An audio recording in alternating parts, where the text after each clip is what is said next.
Au micro des grosses têtes, Jean-Marie Bigard a évoqué le sketch culte qu'il a écrit avec Pierre Palmade, à la demande de Laurent Ruquier. C'est grâce à lui qu'il a été révélé au grand public.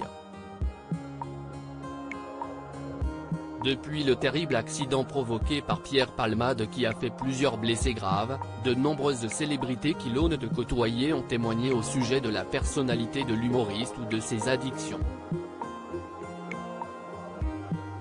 Jean-Marie Bigard a évoqué à plusieurs reprises dans Touche pas à mon poste son amitié passée avec l'humoriste.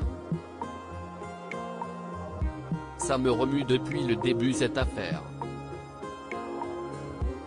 Je m'endors avec ça. Je me réveille avec ça parce que j'ai été trop proche de Pierre et cette chute dans le vide que l'on regarde de l'extérieur. Tu vois un proche qui tombe, et tu ne peux rien faire, avait-il par exemple indiqué dans l'émission de Cyril Hanouna.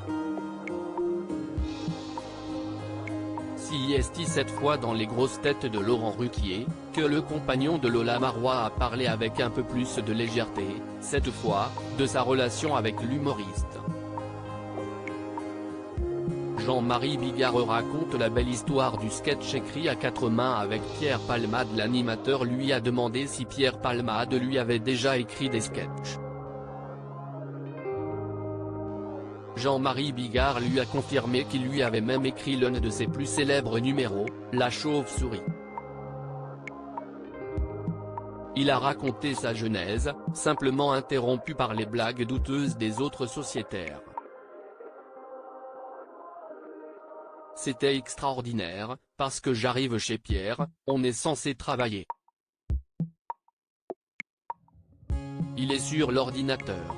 Et je lui dis, tiens, j'ai entendu à la radio ce matin qu'on avait une chance sur 10 millions de se faire mordre par une chauve-souris enragée.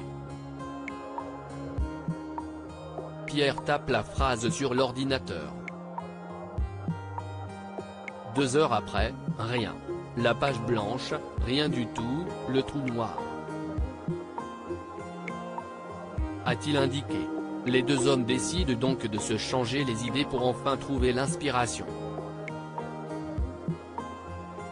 Au bout de 2 heures, on se dit, on va aller boire un coup, ça reviendra, quand ça reviendra.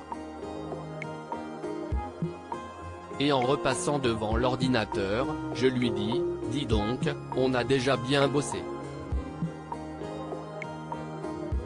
Je relis la phrase et j'ajoute, je voudrais bien savoir comment le gars a fait pour déterminer qu'on avait tous en moyenne une chance sur 10 millions de se faire mordre. On se rassied et 2 heures après, on écrit le mot fin sur ce sketch qui m'a rendu célèbre, a-t-il poursuivi. Avant de conclure, c'est une belle histoire, non ? Des addictions dont on ne guérit jamais. Frédéric Beigbeder a livré son avis radical sur l'addiction de l'humoriste au micro de France Inter, mettant en garde son entourage. On ne guérit jamais, a-t-il indiqué à propos de la cocaïne. En tout cas, bien sûr qu'il ne faut jamais croire un ancien toxicomane qui dit qu'il est guéri, parce qu'on n'est jamais guéri, a-t-il martelé. À lire aussi On n'en guérit jamais, Frédéric Beigbeder évoque ses addictions et révèle qu'il pourrait être à la place de Pierre Palmade aujourd'hui.